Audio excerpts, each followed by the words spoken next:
Good afternoon, everybody. This is Dee Reinhardt with Illinois WorkNet. On the call with me today, I have Tammy Stone of the Department of Commerce, and we have a number of you fine folks that are out in our CBO land on the call with us today already.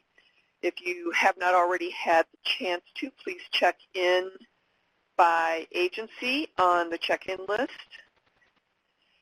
And we're going to get rolling. We have some numbers to look at. So I'm going to, my mouse has been acting up to the past couple of days. So we have some numbers here. And overall, the board looks pretty good. I did not do staffing packets today because I happened to be out at an office visiting, and I just didn't have time to get that piece done because I have to do it from a spreadsheet. So we only have one 2151 past due at Albany Park. So Joe, if you happen to be on the call, if you could take care of that, that would be great. Lefty Bates, we've got 5 that need to be enrolled, and North Lawndale, you've got 1 that needs to be enrolled. 2151A past due, there's 2 from National Able. You know, and I've been back and forth with Kelsey and Carmen about those, and I think that there's something that we have to fix on our end. So don't worry about those, Kelsey. I see you're typing already. But they're on the dashboard, so I have to put them. We've got a few people that have minimal progress, and we've got 1 person that is no progress. And then situation worse, there were none. So that's great. So if you have those in minimal or no progress, please remember to send out a conciliation appointment and then upload a 2151A marked as conciliation so that that moves those customers out of minimal and no progress. The completion status means that something has happened with that customer's account and they need some completion paperwork finished and uploaded so that they can be moved into the next row. So Jane Addams, you got a couple, Southland and Tri-County Urban League. If you could take care of those, that would be super phenomenal. And then marked as SNAP ineligible, there's quite a few people there. One of the things that we need to make sure that we're doing, and I discovered this at one of the agencies, the customers were being marked as SNAP ineligible before the agency had a chance to mark them as completed, hired by employer. So if you have a customer that's currently marked as SNAP ineligible, but they became employed and you knew it, mark them as hired. Don't let the over income be the reason that they're being marked as SNAP ineligible. Okay, Kelsey is asking, when a customer needs to be made eligible, DHS has to, yes, DHS has to update their status. Who is the appropriate person to get this done? DHS. And if you have a customer, if you have a customer that you're working with that you know is eligible, send Deidre Wesley an email. Her staff is checking this on a monthly basis to update those individuals. So I would send an email to her and identify that you're working with somebody that, or you have somebody that is eligible again, and have them check the status. But they're actually, Deidre and her team are actually ahead of what the local offices would be marking in EPIC. So they're actually faster than the local offices are at marking things. And there may be some local offices that have to get caught up to actually schedule re-engagement appointments and different things like that.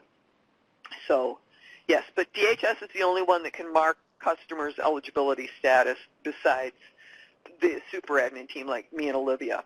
So they will be doing that. All right, so it looks like we beat that horse to death. So we're going to move on and take a look at the next item on the agenda, which is Tammy wants to talk about the budget modification. Yes. So as we discussed on the last webinar, we are looking at doing a new cohort.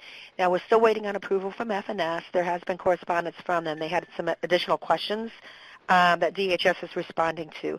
But I think we're getting close to the approval for this new cohort. And also our budget modification that we had submitted, which increased your grants to 10% admin and 40% for career navigation. Now, the budget forms that everybody received, we're working on that premise, that we have the 10% admin and 40% career navigation. The intent of and if we have to go back and change something, we can, but the intent of this is we need to provide FNS by the end of this month the amount of funds that we anticipate we will not be spending, because they're on a short term here, and so if there's some reallocation that has to be done, and they want to be able to do that by the end of this month. So we sent out the budget forms to you guys. The first one is actually your budget. So what you're going to be doing in that is putting your current budget that's in the GRS. When we established these grants originally, we only put 50% out to everybody because we didn't know what the customer flow was going to be.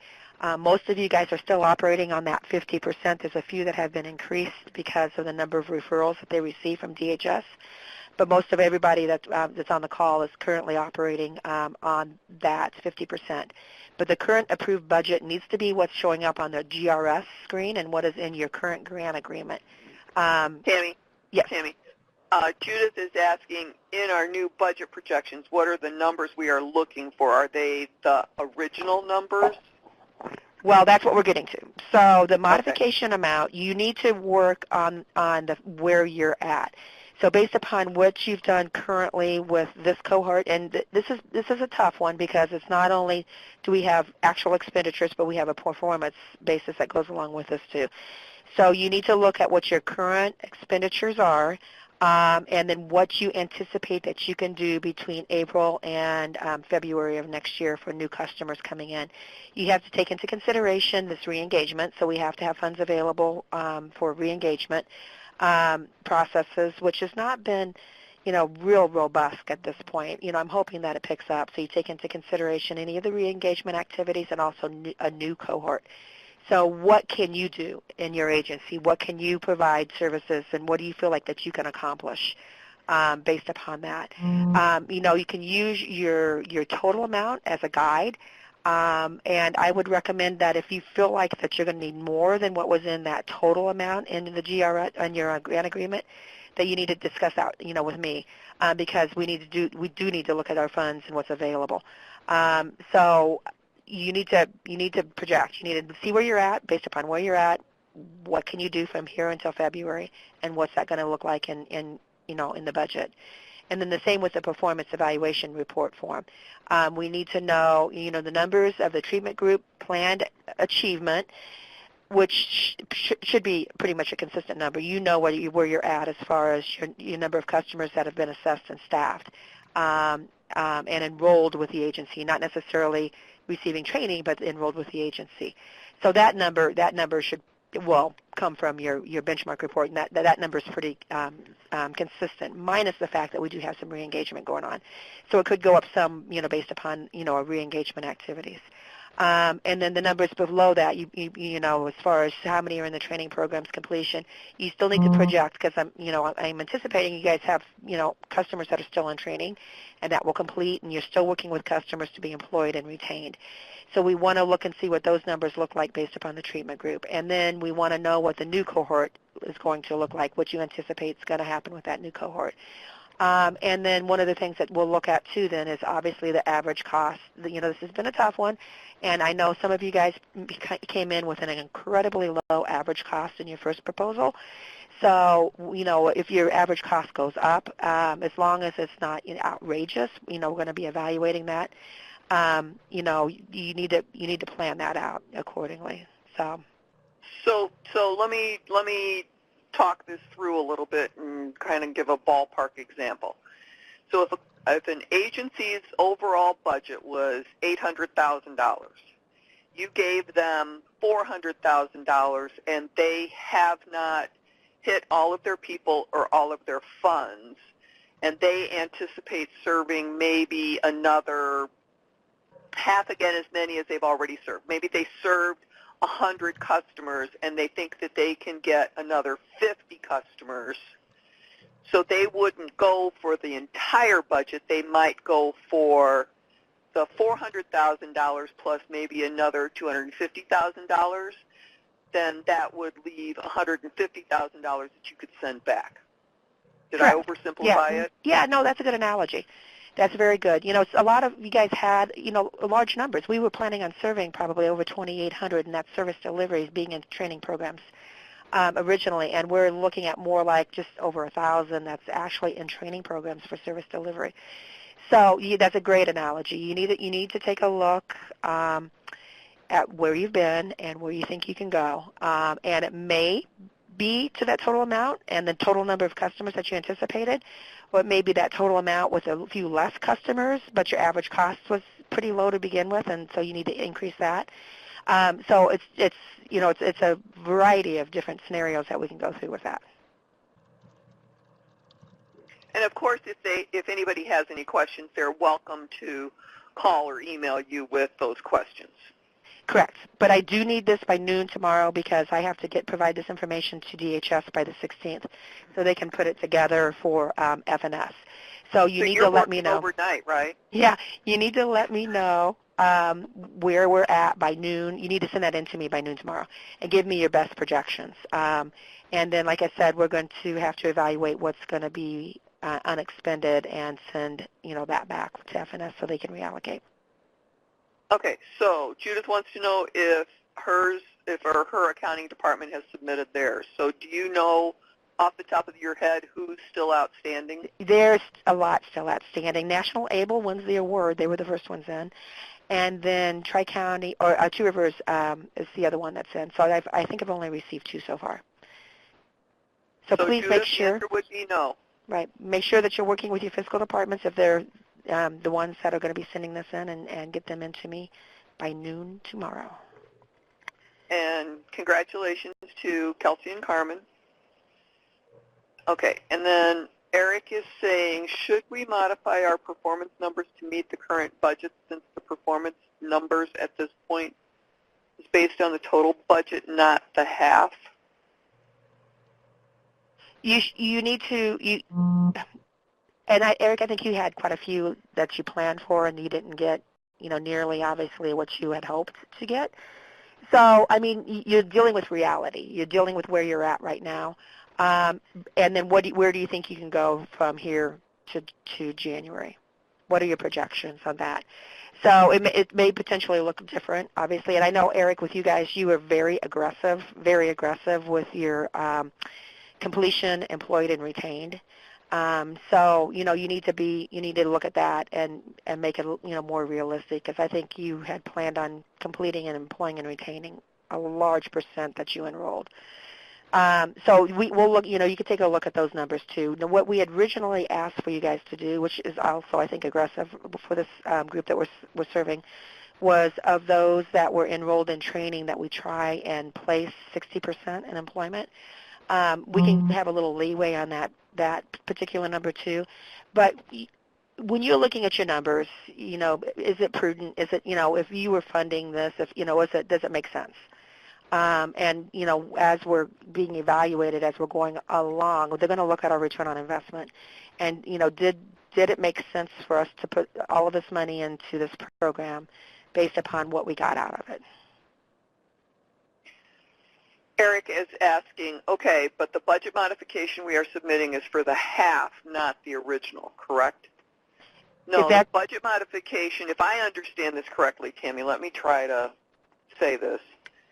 The budget modification is what you think you will do in addition to what you have already done.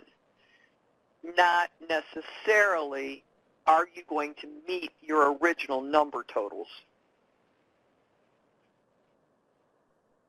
Correct. It's a reboot. We're rebooting. I mean, it's so, and Eric, you talked about the performance numbers. Your performance numbers do not have to be your original numbers.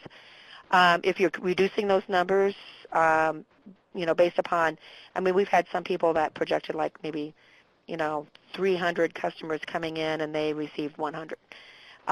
So this is a reboot. You need to let us know what you can do from this, what you've done and what you can do from this day forward.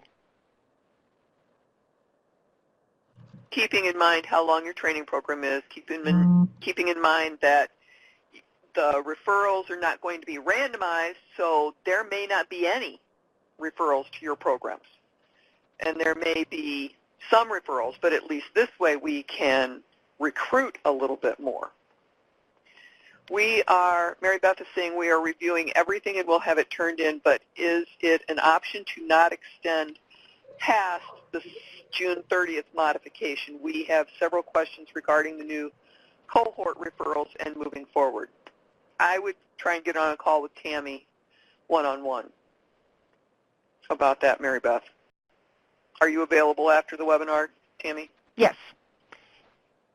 Yes, and we'd have to discuss that. Now, I know the plan is with FNS for these to go to February of 2019. So I guess my question to you would be that, because it's 6:30 is coming up here real quick, so what's that going to look like? And the referrals, there is going to be a two-way referral process. This is something we're working out, and I know I've had some questions on that. And I can kind of walk through how we think this process is going to look. It's still in draft form, though, but there's going to be two processes. DHS is going to refer customers to you. So they're going to be calling in the ABODs. They're going to do their family assessments and their normal routine that they do with their SNAP ENT participants. If the customer's interested in EPIC or if they feel like they'd be a good fit for EPIC, they'll have that conversation about the program. We're not doing the orientation at DHS like they did before. That's going to be eliminated. There's no random assignment. That's eliminated. So what we anticipate is that the caseworkers will sit down with the customers. We have what's called a Step 3 in our orientation where they can put in their interests, like as far as sector interest, and then they can also put in if there's any barriers. And based upon what they enter in this Step 3 in the orientation, it kind of streamlines what they could be available for. So an example is if they can't get a driver's license, it's not going to pull up a CDL program if they have to get their CDL license. So the DHS can kind of walk with that, through with that. And then what DHS will do, they have to make sure that they're not in the control group or treatment group too. So they have to go through what's called the invite tool and make sure that they can be in the new cohort. And then once they identify them, then they can schedule them with the provider based upon the conversation with the customer. And then they will come to you.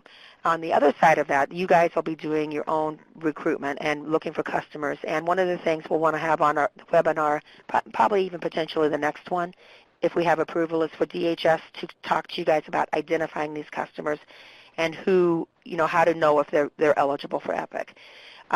So what you're going to do is identify potential customers that you guys will be working with. I anticipate that you guys will do some assessments up front because these would be customers that you're going to want to enroll. We're going to open up the invite tool to the CBO so that you can put in some preliminary, like maybe names and social security numbers, date of birth.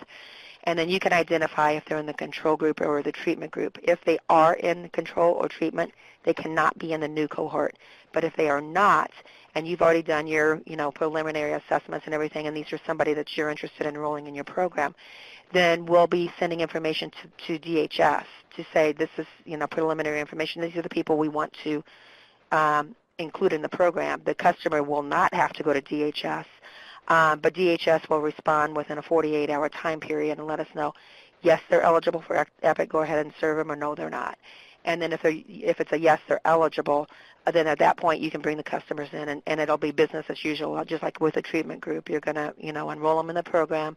You're still going to have to do the 2151As, the staffing, everything that we're doing with the treatment group still stands.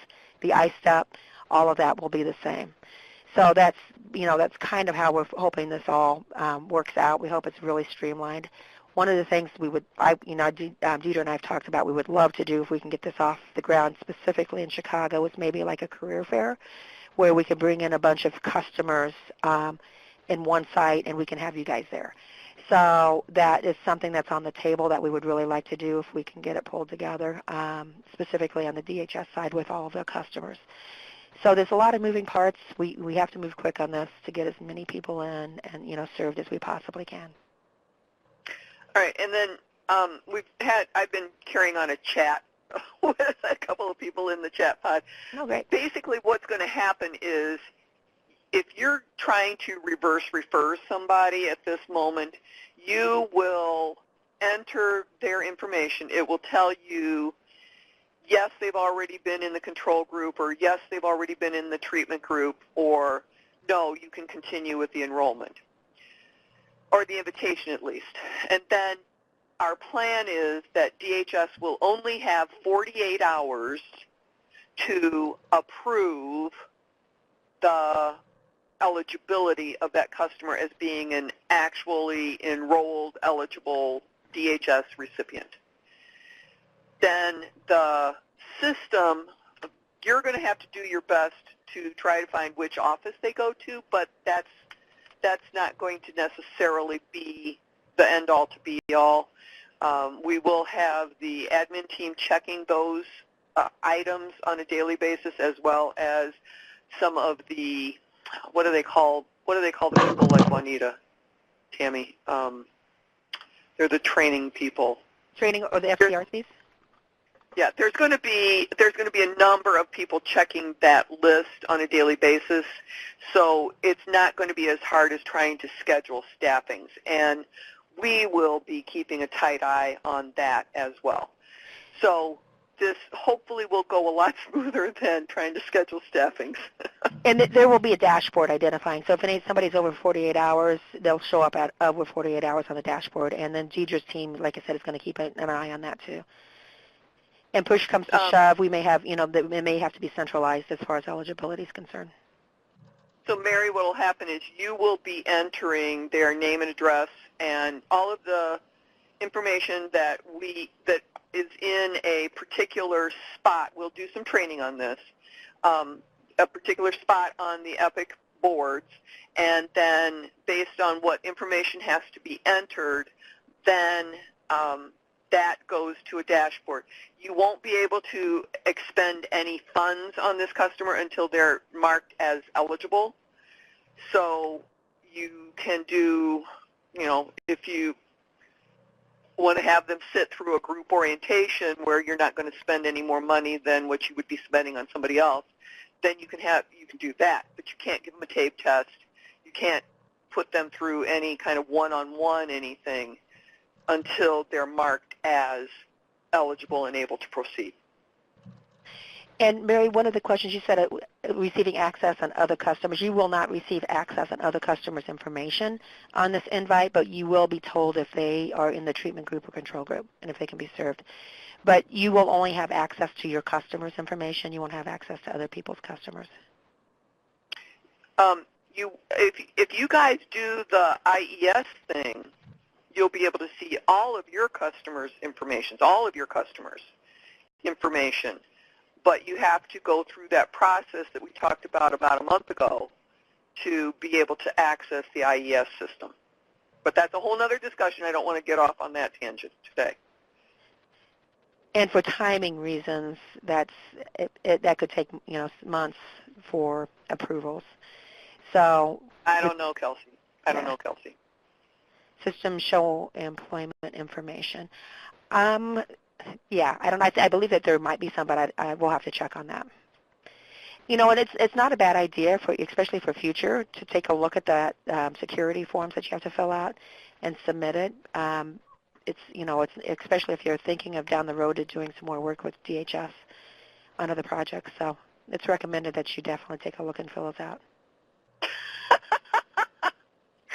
Kelsey, you are a stitch. Okay. So now, it is big. Yeah.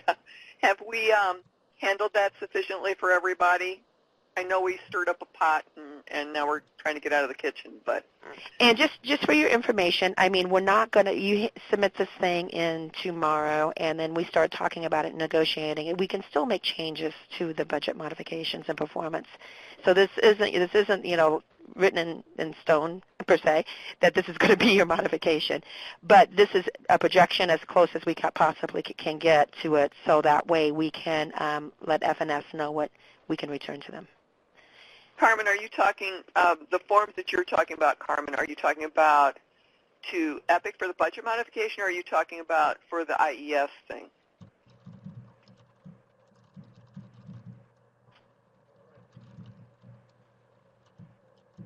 And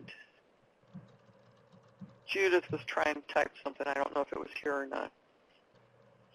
I'm going to pull up my screen here. So if you haven't checked in by agency, do that real quick while I'm waiting for Carmen to type. One of the things that I want to talk about now, oh, okay. I don't know.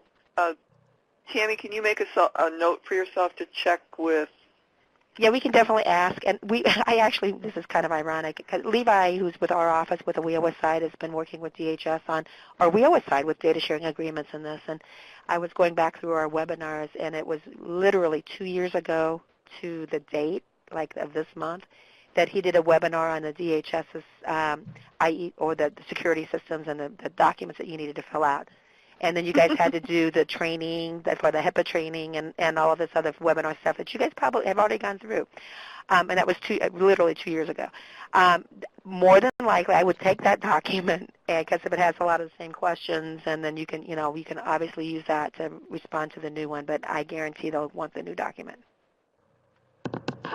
But you could always copy and paste. Yes. Okay.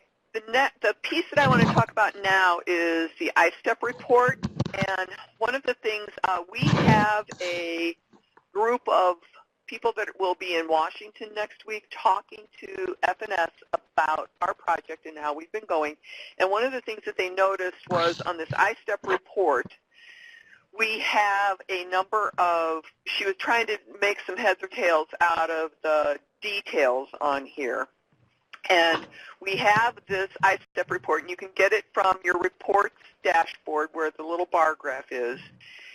You will see your information for your agency. I have state-level steps and stuff up here right now.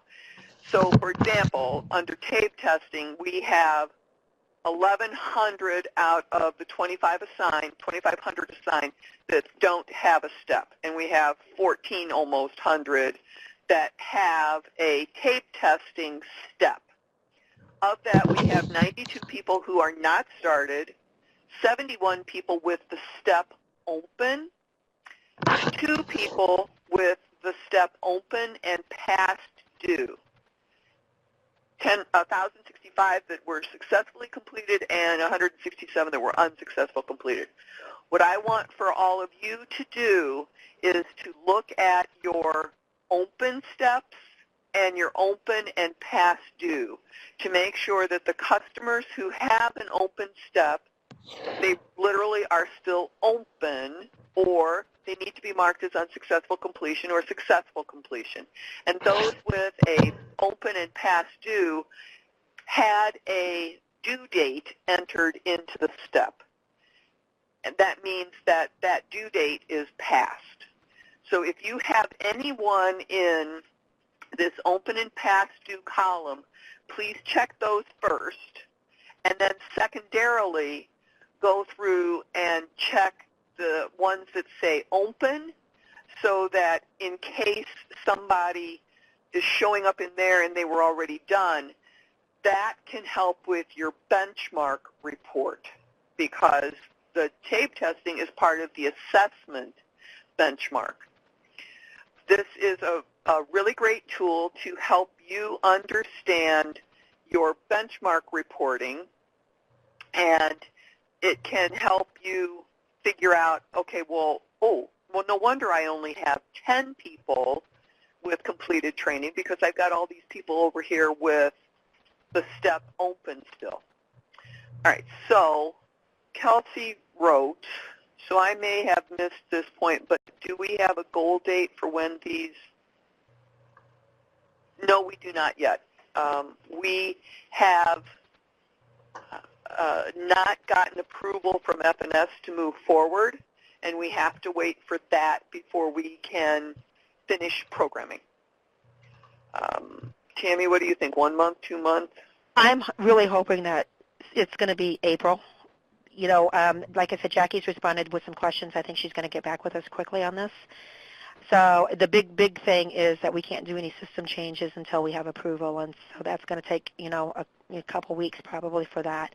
But if we have approval, then, you know, you guys should all be thinking about your intake process and how you want to get customers in. And I know Dee and I have talked about we're going to bring back around all of that, the PSAs and the marketing that Dee did originally. Yeah, so outreach. Marketing. Yeah, we have an outreach plan, so we're gonna dust that off, and then we're gonna start, you know, bringing that out again too. Okay, so back to the ISTEP report. If you guys could have these cleaned up by next time we meet, which is the 28th of March, I would like to see nothing in the open and past due, and I would like to see a different set of numbers in the open column. The other thing is, if any of these steps count to your benchmark, which they do, you want to make sure that if they're not started, they're literally people who never started. So just double check all of that. All right, let me get over back to my other screen and pull this down so that I can talk about the updates that we had. We've had several smaller updates that happened. Post-random assignment service report updates to a number now that it was a, I'm not exactly sure about that whole piece because I don't remember what it did before. But if you go in there, then you can see those numbers. An additional row was added to the benchmark report to reflect customers who were never enrolled but have a 2151 marked as assessment completed. And Tammy is going to use that number to see if we're going to be adding that to that benchmark total. She's going to look to see if it's 1 or 2 people, it's not going to be consequential.